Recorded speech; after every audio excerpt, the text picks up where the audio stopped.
to all 9 members, or out of the 11 members of the Monetary Policy Committee of the Central Bank decided on Friday to leave all interest rate parameters unchanged. That's no longer news, but as the saying goes, it's not what the Central Bank does that matters, it's what it does. So what is the Central Bank going to do moving forward? What's the Central Bank saying? How do we put all of this together? How do we move forward on status quo ante, which was delivered to us on Friday? Mr. Rewane, CEO at Financial Derivatives Company, a member of the Economic Advisory Council and Channels Television Economic Advisor. Thank you so much, Mr. Rewane. It's an executive time, and we appreciate your coming through this morning. We were handed a status quo ante on Friday. So how do we move forward from here? What's the Monetary Policy Committee scared of? I don't think they're scared of anything. What they're doing is that the Monetary Policy Committee talked about 3 options: tightening, loosening, or maintaining status quo. But in reality, there are only 2 options, because status quo is the same thing as tightening because monetary conditions are tight, whilst loosening will have its impact of actually stimulating growth and getting credit to grow. But actually, it was a prudent decision in the sense that, one, these global conditions are pretty negative. There's a fear of an imminent recession, and there are trade wars, and you saw the volatility in oil prices after what happened in Saudi Arabia. 1. 2, but the domestic economy is actually fragile and slow. We've had growth of 1.94, money supply growth of 1.96%, and credit to the private sector growing at 9.36% below the range that we expect. But more than anything else, we've seen reserves come all the way from $47 billion to below $43 billion. So what does this mean? The time between the decision of maintaining the tightening position by maintaining status quo and the impact it will have on you, the economy, and corporates. Let us first of all take a look at the impact on the economy. In the impact on the economy, it maintains some form of stability because of the fear of inflation inflecting upwards. We've had 3 consecutive months of inflation declining. We've had growth, and growth in the sectors that were contracting. The sectors that employ people are all contracting. Real estate employs a lot of people, is contracting. The construction is contracting, and also manufacturing and trade are contracting. These are very important sectors for the Nigerian economy, both formal and informal. And what does it mean to you as a working class person? For the working class, basically, we expect that school fees will increase, we expect that house rents will increase, we expect that transportation will stay flat for now, and we expect that the minimum wage will also increase. Don't forget, you are going to be paying additional VAT, additional stamp duty, and all of that. Whilst on the other hand, we think that unemployment is actually going to increase. It's targeted. The last unemployment rate we had, or release we had, was in Q3 2018. Our estimates are that it will go up to about 30%, which is quite dangerous. Now, having said that, the most important thing for the guys watching us at home is there are 5 items in the food basket which are very important to you. One is tomatoes. Tomatoes went up from 12,000 to 14,000 for a bag, and that's very important because it's a major ingredient for making your soup and your broth. But the good news is that barley remained flat at 6,250 per bag. Rice has increased because of the border closure to 18,000, and beans has remained flat at 17,000. That's the good news. So, what do we expect? What's the outlook? The outlook before the next meeting in 2 months' time. We expect full implementation of the 2019 budget, preparation of the 2020 budget. We expect the loan-to-deposit ratio, which kicks in next week, and that will increase loans to consumer and to the young folks out there in the private sector. We expect the annual meetings of the World Bank to start in October 11, so Nigeria will go there with the MTF will be approved by the National Assembly, and that's a very austere budget, compressed, but I think it will be revised, because Nigeria has to spend additionally to meet the infrastructure requirements. Post-meeting, I think what we'll see is the completion of the Lagos-Ibadan Railway. There'll be additional impetus when it comes to road construction all over the country. Governor Fashola and Governor Amechi are doing a lot of work in terms of infrastructure, but they need to be given resources to do their jobs. We think that there will be airport concessioning by the Minister of Aviation. And more than anything, there will be further convergence of the exchange rates. So all said, it's not a bad picture. We have to be cautiously optimistic, but there's work to be done. I think that's in a summary of what happened at the MPC meeting. Summation there, Mr. Rewane. But then if we go back to the big elephants in the room, the global economic recession looming over the horizon and our own domestic headwinds, which of these two do you think is the biggest headache concern for the Central Bank Monetary Policy Committee? First of all, the Monetary Policy Committee, one of the guidance the governor gave was that, look, we are going to confine ourselves to monetary policy. The fiscal space is now, because the last 2 months there was no fiscal team. Now there's a fiscal team. The fiscal team will do their job. We will do ours. So that's one. Two, the things outside our control are more than the things within our control. We cannot control oil prices. We cannot control the trade war. We cannot control the international flows of investments. But what we can do is to manage our interest rates. What we can do is to manage our forex regime. What we can do is also to see what we can, to maintain stability. I think the central bank is pretty much on top of its game when it comes to that.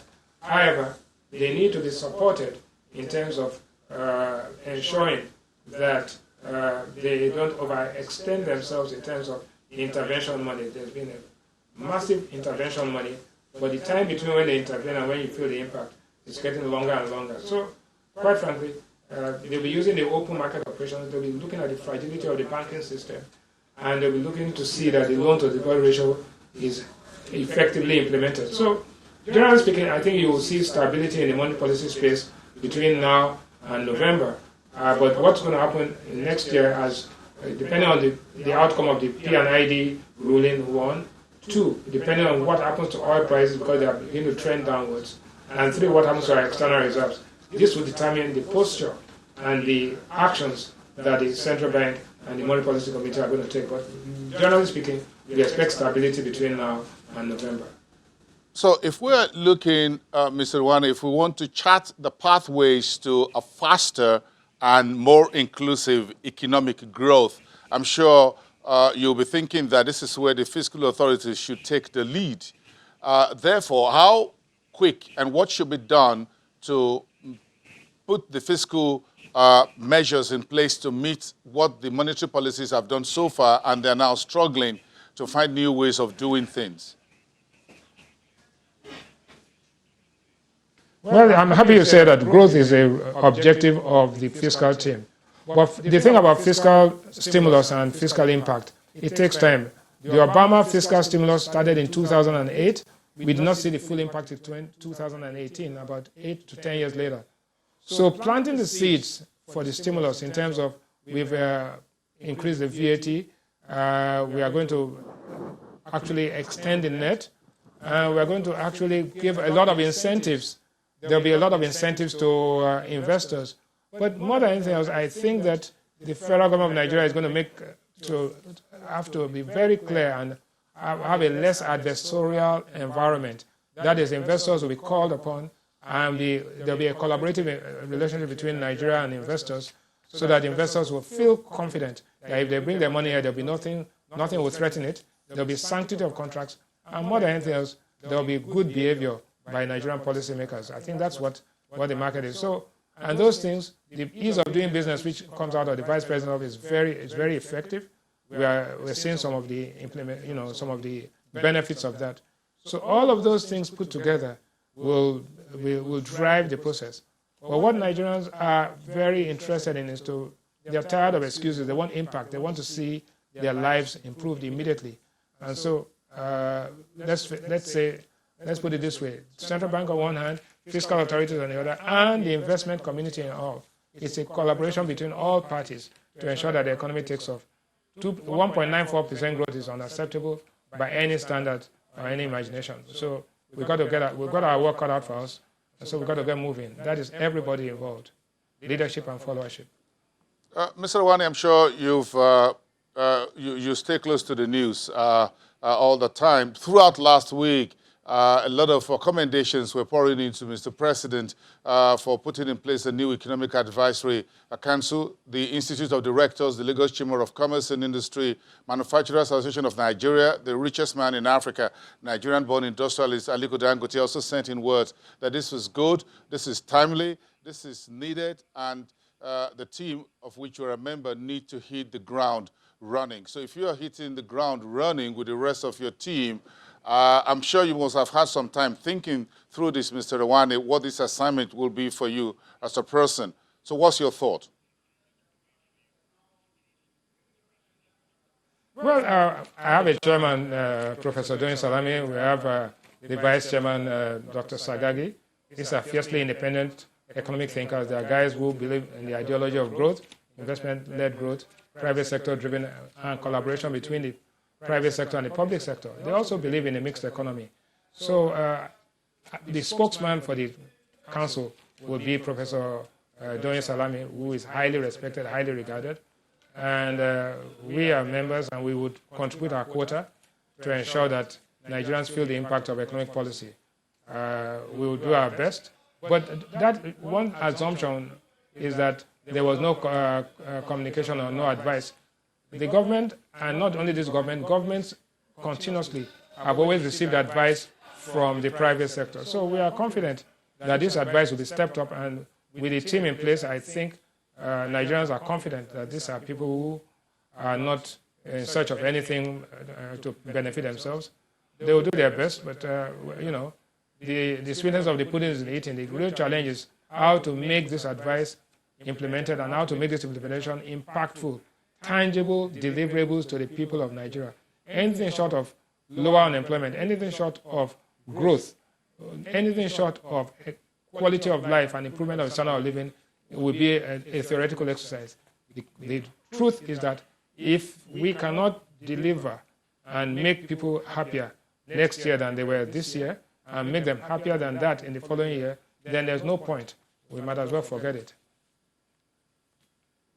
Mr. Rewane, one of the most contentious policy issues for Nigeria has to do with the oil industry, privatization of the refineries. Now, the NNPC said over the weekend that the refineries will be rehabilitated starting from January next year till about 2022.